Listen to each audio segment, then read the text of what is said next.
నమస్కారం, వార్తలకి స్వాగతం. ముందుగా ముఖ్యాంశాలు. అసత్యాలకు బ్రాండ్ అంబాసిడర్ జగన్ అని మంత్రి నిమ్మల రామానాయుడు వెల్లడి. వెలిగొండ ప్రాజెక్టుని జగన్ పూర్తి చేయకపోగా పూర్తి చేసినట్లు అబద్దాలు చెబుతున్నారని ఆగ్రహం.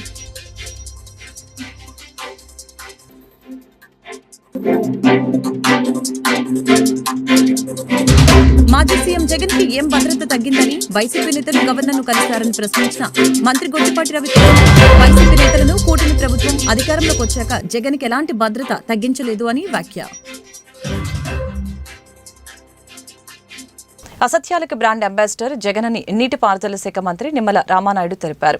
వెలిగొండ ప్రాజెక్టు అత్యంత వెనుకబడిన వారు ఉన్న చోట ఉన్న ప్రాజెక్టు. ఆ ప్రాజెక్టుని జగన్ పూర్తి చేయకపోగా పూర్తి చేసినట్లు అబద్దాలు చెబుతున్నారని తెలిపారు. 1996లో భూమి పూజ చేసిన వెలిగొండ ప్రాజెక్టు ఇంకా పూర్తి కాకపోవడం సీఎం చంద్రబాబు అసంతృప్తితో ఉన్నారని, వెలిగొండ ప్రాజెక్టు 2014లో 38% పూర్తయిందని చెప్పారు. జగన్ 2019లో అధికారంలోకి వచ్చి ఈ ప్రాజెక్టు పూర్తి చేయాల్సిందని చెప్పారు. కానీ జగన్ పాపాలు వెలిగొండ పాపాలుగా మారాయని, జగన్ అధికారంలో ఉన్నప్పుడు వెలిగొండ పూర్తి చేస్తా అని దఫదఫాలుగా చెప్పుకుంటూ వచ్చారని విమర్శించారు. వెలిగొండ ప్రశ్నార్థకమైన పరిస్థితిలో జగన్ జాతికి అంకితం చేశారని, అధికారంలో ఉన్నప్పుడు పరదాలు కట్టుకుని హెలికాప్టర్ పర్యటనలు చేసి జగన్ ఇప్పుడు అధికారం కోల్పోయాక మేం వేసిన రోడ్లపై ప్రయాణిస్తున్నారని అన్నారు. 4,000 కోట్లు ఖర్చు పెట్టి నిరంతరం 2 ఏళ్లు పనిచేస్తేనే వెలిగొండ ప్రాజెక్టు పూర్తి అవుతుందని మంత్రి నిమ్మల పేర్కొన్నారు. వెలిగొండని ఇప్పుడే మేము రివ్యూ కూడా చేసాం. మళ్ళీ దగ్గర 7-8 నెలల్లో 7-8 సార్లు రివ్యూ చేసాం. ఫిజికల్ గా కూడా నేను కూడా వెలిగొండ ప్రాజెక్టు నేను అదేవిధంగా అక్కడ స్థానిక మంత్రులందరం కూడా సందర్శించడం జరిగింది. చాలా క్లియర్ గా నేను అబ్జర్వేషన్ చేశాం. ఏదైతే ఈ వెలిగొండ ప్రాజెక్టు 2014 చంద్రబాబు నాయుడు గారు ముఖ్యమంత్రి అయ్యే సమయానికి చూస్తే 38% వర్క్స్ అయినాయి. అప్పటికి 14కి వెలిగొండకు సంబంధించి, అంటే ఇంకా 62% బ్యాలెన్స్ వర్క్లు ఉన్నాయి. ఆ రోజు 14లో ముఖ్యమంత్రిగా చంద్రబాబు నాయుడు గారు వచ్చిన తర్వాత ఆ రోజు వెలిగొండకు ప్రాధాన్యత ఇచ్చి ఆయన 1373 కోట్లు ఆ రోజు 14-19లో కేటాయించి, ఆ 1373 కోట్లు కేటాయించడమే కాదు, దాంట్లో 1319 కోట్లు ఖర్చు పెట్టారు. అంటే ఎంత అయింది అది? 96%. అంటే ఏదో బడ్జెట్ లో ఘనంగా ప్రకటించి ఖర్చుల్లో పెట్టకపోవడం కాదు, మనం పెట్టినటువంటి 1373లో 1319 అంటే 96% పెట్టినటువంటి బడ్జెట్ లో ఆ రోజు మనం ఖర్చు పెట్టాం. మరి తర్వాత వచ్చాడు జగన్మోహన్ రెడ్డి 19లో ఒక్క ఛాన్స్ అని, మరి 19లో అధికారంలోకి వచ్చిన తర్వాత 5 సంవత్సరాల్లో బడ్జెట్ డబుల్ అయిందిగా. మరి బడ్జెట్ డబుల్ అయినప్పుడు మరి నిధులు కూడా అట్లానే వెలిగొండకి ఖర్చు పెట్టవలసినటువంటి డబుల్ అవసరం ఉంది కదా. కానీ కేటాయింపుల్లో డబుల్ చూపించాడు, కానీ ఖర్చుల్లో చూస్తే మాత్రం చాలా లీస్ట్ గా ఆయన పాలనలో. ఉదాహరణకి ఆయన 1924లో కేటాయింపులు అయితే 3,518 కేటాయింపులు చేశాడు, కానీ ఖర్చు పెట్టింది చూస్తే కేవలం 647 కోట్లు మాత్రం. ఎంత డిఫరెన్స్ ఉందో చూడండి. అంటే కేటాయింపుల్లో ఇతను ఖర్చు పెట్టింది 18%. అంటే ఏ ముఖ్యమంత్రికి ప్రకాశం జిల్లా మీద గాని వెలిగొండ మీద గాని శ్రద్ధ ఉంది అనేది ఇదే ఒక ఉదాహరణ. ఎందుకంటే ఆ రోజు కేటాయింపుల్లో 96% 1319 కోట్ల రూపాయలు మనం ఆ రోజు ఖర్చు పెడితే ఈయన ఖర్చు పెట్టింది కేవలం 647 కోట్లు. అంటే బడ్జెట్ డబుల్ అయినా కూడా ఖర్చు పెట్టింది మన దాంట్లో కూడా సగం కూడా లేనిటువంటి దుస్థితి ఆ రోజు జగన్మోహన్ రెడ్డి పాలన. అంటే ఆ రోజు ఆయన పాలనలో చేసినటువంటి పాపాలు ఏవైతే ఉన్నాయో ఈ రోజు ఆంధ్రప్రదేశ్ రాష్ట్ర ప్రజలకు, వెలిగొండ ప్రజలకు శాపాలుగా మారినటువంటి దుస్థితి. ఆ రకంగా జగన్మోహన్ రెడ్డి చేసినటువంటి తప్పిదాలను అన్నింటినీ కూడా మళ్ళీ ఈ రోజు మరి చంద్రబాబు నాయుడు గారు ఒక్కొక్కటి కూడా మరి సరి చేసుకుంటూ వెళ్తూ ఉన్నాం. జగన్ కు ఏం భద్రత తగ్గిందని వైసీపీ నేతలు గవర్నర్ను కలిశారని మంత్రి గొట్టిపాటి రవికుమార్ వైసీపీ నేతల్ని ప్రశ్నించారు. కూటమి ప్రభుత్వం అధికారంలోకి వచ్చాక జగన్ కి ఎలాంటి భద్రత తగ్గించలేదు అని చెప్పారు. ముఖ్యమంత్రిగా పనిచేసిన వారికి ఎన్నికల కోడ్ ఉల్లంఘించకూడదని విషయం తెలియదా అని ప్రశ్నించారు. ముఖ్యమంత్రిగా వ్యవస్థల్ని నాశనం చేసి ఎప్పుడు లేనంత అధ్వానంగా పరిపాలన చేశారని ఆగ్రహం వ్యక్తం చేశారు. గడిచిన 5 సంవత్సరాల్లో నువ్వు వ్యవస్థలన్నీ కూడా సర్వనాశనం చేశావు. ఒక మాజీ ముఖ్యమంత్రి 3-4 సార్లు ఈ రాష్ట్రానికి ముఖ్యమంత్రి చేసిన అతను చంద్రబాబు నాయుడు గారి ఇంటికి మీ ఎమ్మెల్యేలను పంపించి గేట్లకు తాళ్లు కట్టిన రోజులు నీకు గుర్తురాలేదా? అన్నీ కూడా ఈ వ్యవస్థని, ఈ భారతదేశంలో ఈ ఆంధ్ర రాష్ట్రంలో ఉన్న వ్యవస్థలన్నింటినీ కూడా సర్వనాశనం చేసి వదిలిపెట్టేశావు. మొత్తం కూడా రాజకీయ లబ్ధి కోసం గడిచిన 5 సంవత్సరాల్లో మా కార్యకర్తలను కానీ లేకపోతే మా నాయకులను కానీ ఎవరిని కూడా బయటికి రానియకుండా కేసులు పెట్టడం అన్నీ కూడా చేసి వ్యవస్థలన్నీ కూడా నాశనం చేసి వదిలిపెట్టావు.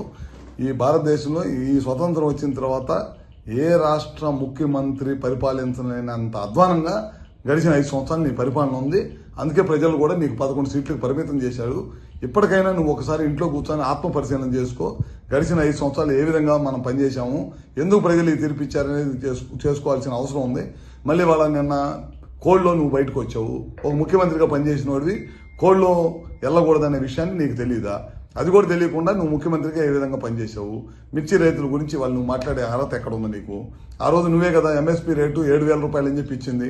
మా టైంలో బ్రహ్మాండంగా ఇవాళ ముఖ్యమంత్రిగా ఢిల్లీ లెటర్ రాయటం కానీ ఇంకా మంచి రేటు రావాలని చెప్పి ఇవాళ ముఖ్యమంత్రి గారు లెటర్ రాస్తున్నారు. ఆ రోజు తుఫాను వచ్చిన రోజు నువ్వు ఏ విధంగా రైతులను పరిశీలించావు? పరామర్శకు వచ్చి నీకు గ్రీన్ కార్పెట్ వేసుకొని గ్రీన్ కార్పెట్ మీద బెంచ్ కట్టుకొని బెంచ్ మీద నుంచొని రైతులను పరామర్శించిన ముఖ్యమంత్రి ఎవరన్నా ఉన్నాడు ఈ దేశంలో అంటే నువ్వే. ఆ రోజు అపోజిషన్ లీడర్గా ఉండి రైతుల తరపున పోరాడిన వ్యక్తి ఎవరన్నా ఉన్నాయంటే అది మా చంద్రబాబు నాయుడు గారు. పొలాల్లో దిగి రైతులను పరామర్శించి ఒక రైతు కన్నీళ్లు పెట్టుకుంటే ఆ రోజు జేబులో డబ్బులు 2 లక్షల రూపాయలు ఉంటే ఇమీడియట్గా తీసి ఆ రైతులకు సహాయం చేసిన గొప్ప గుణం చంద్రబాబు నాయుడు గారిది. ఇవాళ నువ్వు అన్నీ కూడా మోసపూర్వమైన పనులు చేయటం, నాకు సెక్యూరిటీ అబద్ధపు హామీలు, అబద్ధపు మాటలు, పొద్దున్న లేచిన దగ్గర నుంచి ప్రభుత్వ పనితీరు మీద బురదేయటం తప్పక నువ్వు చేసింది ఏమన్నా ఉందని చెప్పి మరొకసారి తెలియజేసుకుంటూ ఇంకా నువ్వు ఆత్మ పరిశీలన చేసుకోవాలి. నువ్వు సంవత్సరం అయిన తర్వాత కూడా నువ్వు ఇంకా నీ బుద్ధి మారలేదు, ఇంకా నువ్వు పాత బుద్ధిలోనే ఉండవు, ఇంకా పాత టైప్లోనే ఉండవు. అబద్ధపు మాటలు చెప్పి ప్రజల్ని తప్పుదోవ పట్టించాలనే మార్గంలో ఉన్నావు. ఖచ్చితంగా మేము ఏదైతే చెప్పాము ఎలక్షన్ ముందు ఇచ్చిన హామీలన్నీ కూడా నెరవేరుస్తాం. అగ్ని ప్రమాదం జరగకుండా ఖచ్చితంగా నివారణ భద్రత ఏర్పాట్లు పటిష్టంగా పాటించాలని, లేనిచో అనుమతులు ఇవ్వబడవని నగరపాలక సంస్థ కమిషనర్ ధ్యానచంద్ర స్పష్టం చేశారు. నగరంలో పలు పాఠశాలలు, షాపింగ్ మాల్లో ఏర్పాటు చేసిన ఫైర్ సేఫ్టీని క్షేత్రస్థాయిలో పరిశీలించారు. ప్రమాదం జరిగిన వెంటనే ఫైర్ ఎక్స్టింగ్విష్ సరైన పద్ధతిలో వాడుతున్నారా లేదా వంటి విషయాలపై పరిశీలించారు. ప్రమాదం జరిగిన వెంటనే భయభ్రాంతులకి లోనవ్వకుండా ఎటువంటి చర్యలు తీసుకోవాలి, సిబ్బందిని ప్రజలు ఎలా కాపాడాలి. రాష్ట్రంలో గత ప్రభుత్వ కాలంలో ఆదాని గ్రీన్ ఎనర్జీ నుంచి 7,000 మెగావాట్ల విద్యుత్ కొనుగోలు నిమిత్తం విద్యుత్ ఒప్పందాలకి కూటమి ప్రభుత్వం వెంటనే బహిరంగం చేయాలని విజయవాడ ట్యాక్స్ పేయర్స్ అసోసియేషన్ విద్యుత్ వినియోగదారుల ఐక్యవేదిక డిమాండ్ చేసింది. మన రాష్ట్రంలో గత ప్రభుత్వ హయాంలో ఆదాని గ్రీన్ ఎనర్జీస్ నుంచి 7,000 మెగావాట్ల విద్యుత్తుని కొనడానికి సెకీతో ఒప్పందం చేసుకున్నారు. ఈ ఒప్పందం అవినీతితో కూడుకున్నటువంటిది, దీన్ని రద్దు చేయాలి అని చెప్పని విద్యుత్ వినియోగదారుల ఐక్యవేదికగా మేము దాన్ని డిమాండ్ చేసాం. మేమే కాదు, రాష్ట్రంలో చాలామంది డిమాండ్ చేస్తున్నారు, రాజకీయ పార్టీలు డిమాండ్ చేస్తున్నాయి. ఇక్కడే కాదు, పార్లమెంట్లో కూడా ఈ విషయం మీద స్పందించినటువంటి విషయం తెలిసింది. అయితే ఈ మధ్యకాలంలో జరుగుతున్నటువంటి ప్రచారం ఏమిటంటే, ఒకవేళ ఈ ఒప్పందాన్ని కనుక ఇప్పుడు రద్దు చేసుకుంటే 2,900 కోట్ల రూపాయల దాకా పెనాల్టీ కట్టాల్సి వస్తుంది, అందుకనే ఆలోచిస్తున్నాము అని చెప్తున్నారు. కానీ ఇదే ప్రభుత్వ పెద్దలు అంతకుముందు ఎన్నికల ముందు ఆ సందర్భాల్లో చెప్పింది ఏమిటి అని చెప్పానంటే, ప్రజల మీద ఈ ఒప్పందాల వల్ల 1,00,000 కోట్ల రూపాయల భారం పడుతుంది అని చెప్పారు. ఇప్పుడు 2,900 కోట్ల రూపాయలు ప్రజల వాళ్ళకి కట్టి దీన్ని రద్దు చేసుకొని ప్రజలను తప్పించటమా, ఈ భారాల నుంచి తప్పించడమా, లేదు వాళ్ళ కోసం ప్రజల మీద భారాలు వేయటం అన్నది ఇప్పుడు ప్రభుత్వం తేల్చుకోవాల్సిన పరిస్థితి ఉంది. అయితే ఇది ఆదానీని రక్షించడం కోసం, ఆ ఒప్పందాలు రద్దు చేసుకోకుండా ఉండడం కోసం ఇటువంటి ప్రచారం చేస్తున్నారని మేము భావిస్తున్నాం. అయితే ఇందులో మేము డిమాండ్ చేసేది ఏంటంటే, ఇవన్నీ నోటి మాటలొద్దు. ఊరక అన్ని వేల కోట్లు పడుతుంది, ఇన్ని వేల కోట్లు పడుతుందని ఈ నోటి మాటలొద్దు. మీరు దాన్ని ఆ ఒప్పందాలన్నింటినీ కూడా వెబ్సైట్లో పెట్టండి, పబ్లిక్ డొమైన్లో పెట్టండి. పబ్లిక్ డొమైన్లో పెడితే పబ్లిక్ చూస్తారు. మీరు అవి దాచిపెట్టేసి సింపుల్గా మీరు పడుతుంది అని చెప్పానంటే, మా అభిప్రాయం ప్రకారం ఎక్కడ కూడా అటువంటి క్లాజులు లేవు. కానీ ఉంది అని చెప్పని మీరు అనుకున్నప్పుడు ఆ విషయాలు మీరు ప్రవేశపెట్టండి. మీరు దాన్ని పబ్లిక్ డొమైన్లో పెడితే అందరూ చూస్తారు. కాబట్టి మేము పబ్లిక్ డొమైన్లో పెట్టాలి అని కోరుతున్నాం. 2, ఆ ఒప్పందాలు రద్దు చేయాలి అని కోరుతున్నాం. రెండో విషయం ఏంటంటే, ఇవాళ 25 ఏళ్లకు ఒప్పందాలు చేసుకున్నది గత ప్రభుత్వం, దానివల్ల లాక్ అయిపోయాము అని చెప్పని ప్రచారం చేస్తున్నారు. కానీ 25 ఏళ్ల ఒప్పందం చేసుకున్నటువంటిది ఎవరు, దానికి దారి చూపించింది ఎవరు? కేవలం గత ప్రభుత్వం కాదు, అంతకు ముందున్నటువంటి టీడీపీ ప్రభుత్వ హయాంలోనే వాళ్ళు కొన్ని ఒప్పందాలు చేసుకున్నారు. ఆ ఒప్పందాలు ఎవరితో చేసుకున్నారంటే, ఇప్పుడు ఉదాహరణకి 5/12/2014 అరోహి సోలార్ పవర్ కంపెనీ అనే దాంతో చేసుకున్నారు. అదే రోజున ఏసీఎంసీ జైసల్మేర్ సోలార్ కంపెనీ అనే దాంతో చేసుకున్నారు. ఈ రెండు ఎంతకు చేసుకున్నారు? ₹5.36, ₹5.63 చేసుకున్నారు యూనిట్. అదే తర్వాత కాలంలో సెకీతో కూడా చేసుకున్నారు. అది ఎప్పుడు 2016లో చేసుకున్నారు, ₹4.50 చేసుకున్నారు. ఆ తర్వాత వచ్చినటువంటి వైసీపీ గవర్నమెంట్ ₹2.49 అదానితో ఒప్పందం చేసుకుంది. ఇప్పుడు మళ్ళీ ఈ ప్రభుత్వం వచ్చింది. ఈ ప్రభుత్వం వచ్చిన తర్వాత యాక్సిస్ గ్రీన్ ఎనర్జీ ఇండియా లిమిటెడ్తో ఆ ₹4.89 ఒప్పందం చేసుకోవడానికి ఆల్రెడీ చేసుకున్నటువంటి దాన్ని ఇప్పుడు తీసుకొచ్చి ఆ రెగ్యులేటరీ కమిషన్ ముందు పెట్టారు. అంటే దీని అర్థం ఏంటి? ఒకళ్ళ మీద ఒకళ్ళు దుమ్మెత్తి పోసుకోవటం మినహా ఆయన 25 ఏళ్ళకి చేసి మమ్మల్ని బుక్ చేశాడు అంటే ఈయన 25 ఏళ్ళకి చేసి మమ్మల్ని బుక్ చేశారని ఒకళ్ళ మీద ఒకళ్ళు దుమ్మెత్తి పోసుకోవటం మినహా. కానీ ప్రజలను అందరూ కలిసి నష్టపరుస్తుంది ఎవరంటే ప్రజలను. కాబట్టి అసలు ఈ దీర్ఘకాలిక ఒప్పందాలు అనేటువంటివే తప్పుడు ఒప్పందాలు. ఎందుకంటే ఇప్పుడు రోజు రోజుకి ఇప్పుడు ఈ ఫిగర్స్ చూస్తేనే మనకు అర్థమవుతుంది రోజు రోజుకి తగ్గిపోతుంది అని చెప్పని. ఈ ధర తగ్గిపోతుంది, టెక్నికల్ అడ్వాన్స్మెంట్ వల్ల తగ్గిపోతుందని. ఆ ధర తగ్గిపోతున్నప్పుడు ఆ తగ్గిపోయినటువంటి ప్రజలకు అందాలి. ప్రజలకు అందాలంటే 4 ఏళ్లకు 5 ఏళ్లకు షార్ట్ టర్మ్ చేసుకోవాలి తప్ప దీర్ఘకాలిక ఒప్పందాలు చేసుకొని 25 ఏళ్ళు బుక్ చేసి ఇప్పుడు మొట్టమొదటి చంద్రబాబు నాయుడు గారు టైంలో చేసుకున్నటువంటి ₹5.63 ఇప్పుడు ₹2.49 వీళ్ళు చేసుకుంటే ఇప్పుడు ఆ డిఫరెన్స్ మొత్తం 25 ఏళ్ళు భరించాలి మనం. కాబట్టి ఇది తప్పుడు పద్ధతి. అందుకే మేము డిమాండ్ చేస్తుంది ఏంటంటే షార్ట్ టర్మ్ చేసుకోవాలి అంతే తప్ప దీర్ఘకాలిక ఒప్పందాలను రద్దు చేయాలని చెప్తున్నాం. ఈ అదానీ ఒప్పందాన్ని కూడా రద్దు చేయాలి అని చెప్పని మేము డిమాండ్ చేస్తున్నాం. ప్రకృతి వ్యవసాయంలో గత 9 సంవత్సరాల నుంచి పనిచేసిన ఉద్యోగ సమస్యల పరిష్కారాలను చేయాలని, వారిని ప్రభుత్వ ఉద్యోగులుగా గుర్తించాలని ఆంధ్రప్రదేశ్ ప్రకృతి వ్యవసాయ ఎంప్లాయీస్ యూనియన్ రాష్ట్ర ప్రధాన కార్యదర్శి రమేష్, రాష్ట్ర అధ్యక్షులు శ్రీధర్ రాష్ట్ర ప్రభుత్వాన్ని డిమాండ్ చేశారు. ప్రభుత్వం అందరికీ ఉచితంగా సెల్ ఫోన్లు అందించి ₹35,000 ఇవ్వాలని కోరారు.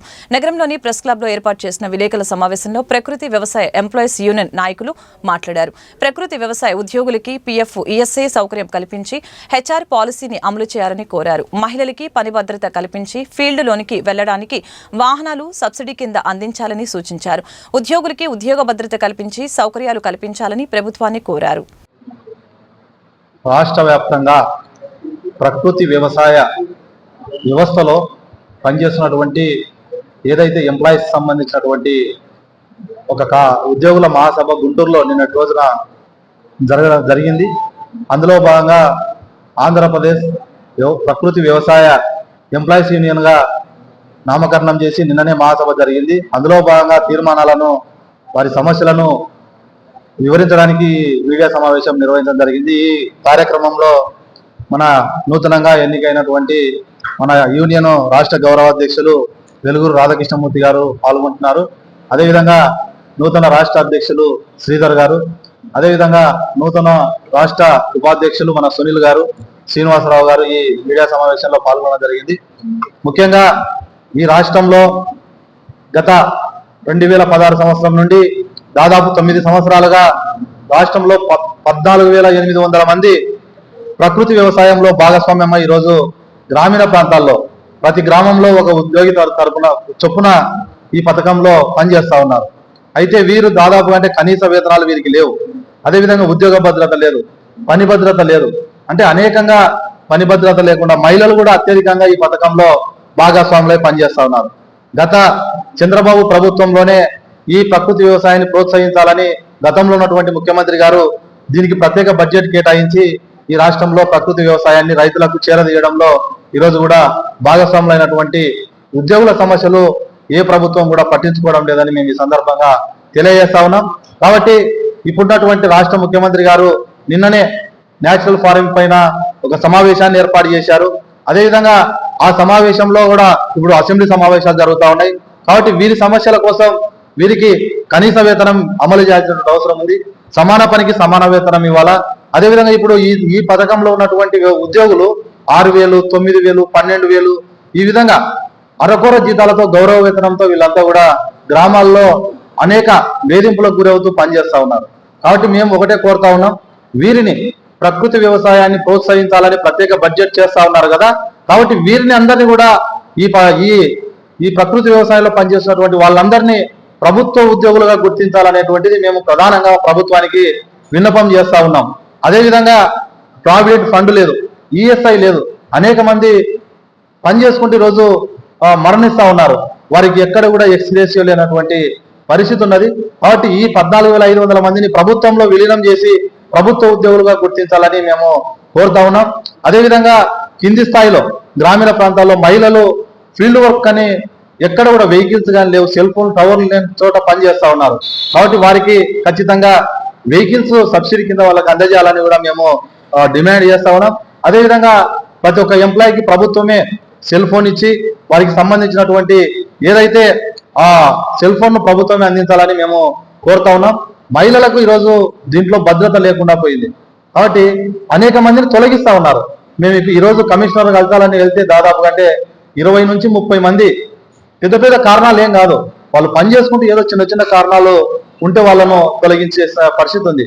అదేవిధంగా 2023లో దాదాపు 10 నెలలు వీరికి అంతా కూడా వేతనాలు ఎక్కడ కూడా ₹1 కూడా గత ప్రభుత్వంలో చెల్లించినటువంటి పరిస్థితి లేదు. గత ప్రభుత్వంలో వీరికి కేటాయించినటువంటి నిధులన్నీ కూడా పక్కదారి పట్టాయి, ప్రకృతి వ్యవసాయానికి సంబంధించినటువంటి బడ్జెట్ నిధులన్నీ కూడా. కాబట్టి మేము ఒకటే కోరుతా ఉన్నాం, ప్రకృతి వ్యవసాయంలో పనిచేసేటువంటి ఎవరైతే ఉద్యోగులు ఉన్నారో వారి వేతనాల పెంపు కోసం ప్రత్యేక బడ్జెట్ కి నిధులు కేటాయించాలని కూడా మేము ఈ సందర్భంగా ఏఐటీసీ అనుబంధంగా మేము తెలియజేస్తా ఉన్నాం. వీరి సమస్యల పరిష్కారం కోసం నిన్ననే అనేక తీర్మానాలు చేయడం జరిగింది. వాటి పరిష్కారం కోసం అధికారులను కలుస్తాం, మినిస్టర్ను కలుస్తాం. అయితే స్పందన రాకపోతే విజయవాడలో రేపు మార్చి మొదటి వారంలో అసెంబ్లీ సమావేశాల సందర్భంగా నిరసన కార్యక్రమానికి కూడా రాష్ట్ర వ్యాప్త నిరసన కార్యక్రమానికి మేము పిలుపునిస్తున్నామని కూడా ఈ సందర్భంగా మీకు తెలియజేస్తా ఉన్నాను. ఎందుకంటే ఈ ప్రకృతి వ్యవసాయం ద్వారా ప్రభుత్వం ఓ మంచి పేరు ఈరోజు మన సంపాదించినటువంటి పరిస్థితి ఉన్నది. కాబట్టి ఆ ప్రకృతి వ్యవసాయంలో పనిచేసేటువంటి ఉద్యోగుల సమస్యల పరిష్కారం కోసం ప్రభుత్వం కృషి చేయాలని కూడా నేను ఈ సందర్భంగా తెలియజేస్తా ఉన్నాను. ఆ వైపున కార్మికుల సమస్యలు పరిష్కరించేంత వరకు మేమంతా కూడా వారి సమస్యల పరిష్కారం కోసం మేము పోరాటం చేస్తామని కూడా ఈ సందర్భంగా తెలియజేస్తా ఉన్నాను. ఎం రమేష్ బాబు, ఏపీ ప్రకృతి వ్యవసాయ ఎంప్లాయీస్ యూనియన్ రాష్ట్ర ప్రధాన కార్యదర్శి. ఎన్నికల ముందు హామీలు ఇచ్చిన కూటమి ప్రభుత్వం అధికారంలోకి వచ్చాక ప్రజల్ని మోసం చేశారని ఏఏవైఎఫ్ నగర అధ్యక్షులు కె భార్గవ్ ఆరోపించారు. కేబినెట్ మీటింగ్లో నిరుద్యోగులకి వాలంటీర్లకి జీవో విడుదల చేసే దిశగా చర్యలు తీసుకోవాలని, లేదంటే ఎమ్మెల్సీ ఎన్నికల్లో నిరుద్యోగ యువతి ఎమ్మెల్సీ ఎన్నికల గురించి జరిగినటువంటి ఆత్మీయ సమావేశం గురించి, జనసేన పార్టీ గురించి, పార్టీ నాయకుల గురించి మీరు మాట్లాడుతూ ఉన్నారు. అలాగే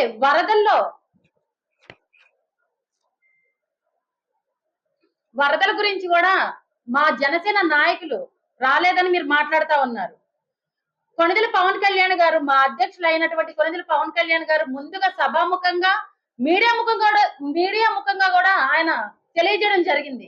నేను వస్తే అక్కడ ఉన్నటువంటి సహాయ చర్యలకు ఇబ్బంది కలుగుతుందని, నేను రాకపోయినా నాయకులు, అధికారులు, ప్రభుత్వం యంత్రాంగం పూర్తిగా పనిచేస్తుందని ఆయన సభాముఖంగా తెలియజేయడం జరిగింది. మరి ఆ వీడియోస్ మీ దగ్గర లేకపోతే మేము కూడా పంపించడం జరుగుతుంది. అలాగే వారి సొంత నిధులతో జన సైనికులు, జనసేన నాయకులు, వీర మహిళలు కూడా ఈ వరద బాధితులకు ఏవైతే కావాలో నిత్యావసరాలే కాకుండా పాల దగ్గర నుంచి, వాటర్ దగ్గర నుంచి ప్రతి ఒక్కరూ ఈ కార్యక్రమంలో పాల్గొనడం జరిగింది. సొంత నిధులు పెట్టుకొని కూడా ఈ కార్యక్రమాలు చేయడం జరిగింది. మరి ఇవేవి మీరు చూసుండ్రు. అలాగే మీరు ఇచ్చిన బ్రెడ్ ముక్క పాలతోనే మేము మొత్తం జనాల్ని కాపాడేసామని మాట్లాడుతున్నారు. మరి మీరు జనసేన లేకుండా వరదల్లో నుంచి మేము బయట పడలేదన్న నినాదాలు కూడా మేము వినిపించడం జరుగుతుంది. ఇవి సభాముఖంగానే చెప్పడం జరిగింది. జనసేన మాకు తోడుంది. ప్రతి రాత్రి 24/7 మేము పార్టీలో ప్రతి ఒక్కళ్ళం కష్టపడటం జరిగింది. అసలు బుడమేరు వరదలు రావడానికి గల ప్రాబ్లమ్స్ మీ భూ కబ్జాదారులే కదా. ఈ విషయం మీకు తెలియంది కాదు. మరి మీకు కొత్తగా చెప్తే బాగోదు. ఆ విషయాలన్నీ తెలిసి కూడా మీరు మాట్లాడుతూ ఉన్నారు. ఈ భూ కబ్జాల గురించి ఈ మళ్ళీ కొత్త చాప్టర్ అయిపోయింది.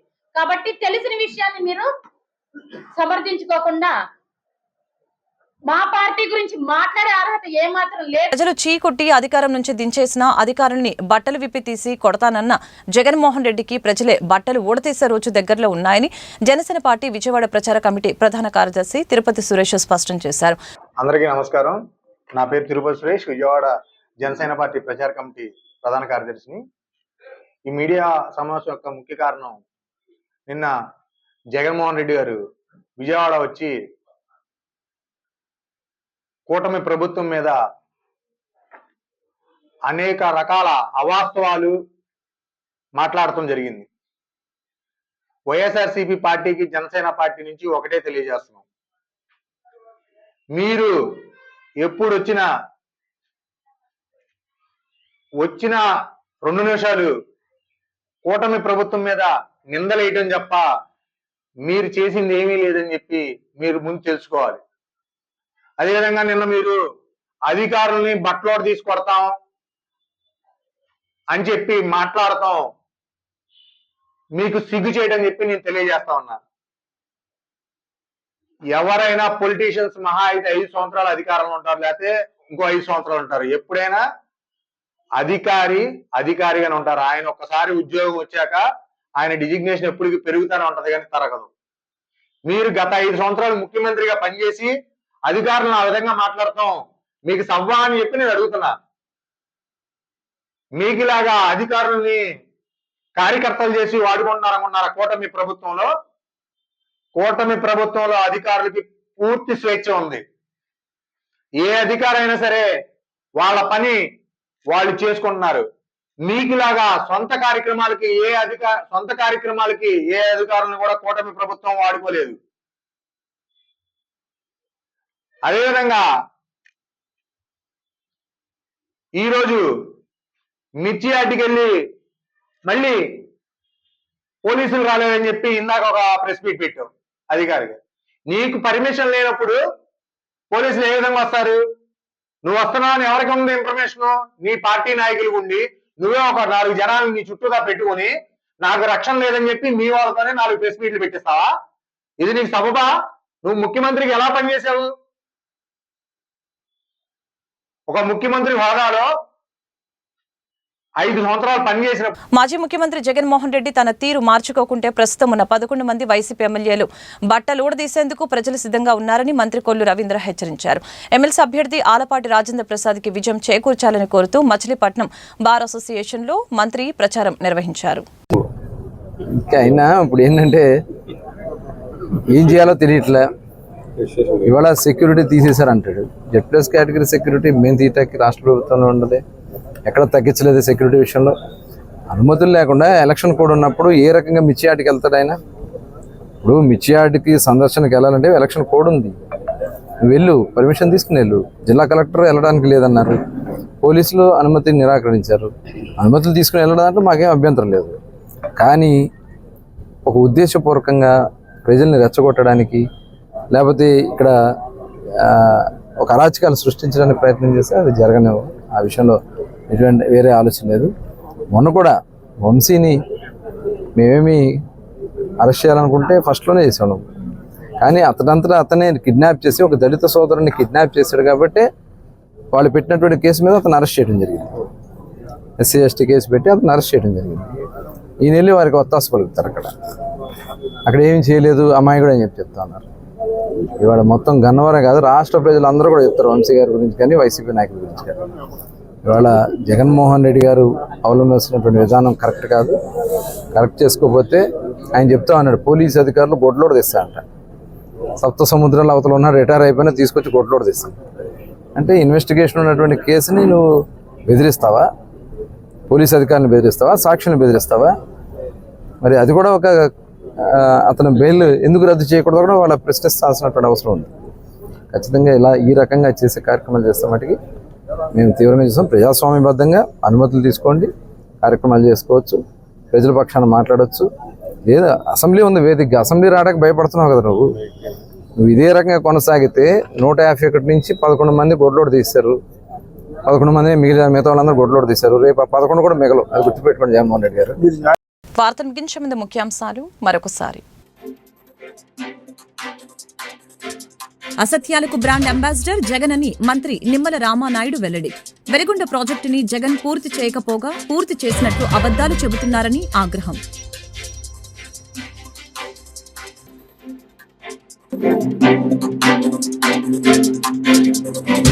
మాజీ సీఎం జగన్ కి ఏం భద్రత తగ్గిందని వైసీపీ నేతలు గవర్నర్ను కలిశారని ప్రశ్నించిన మంత్రి గొట్టిపాటి రవికిరణ్, వైసీపీ నేతలను కూటమి ప్రభుత్వం అధికారంలోకి వచ్చాక జగన్ కి ఎలాంటి భద్రత తగ్గించలేదు అని వ్యాఖ్య.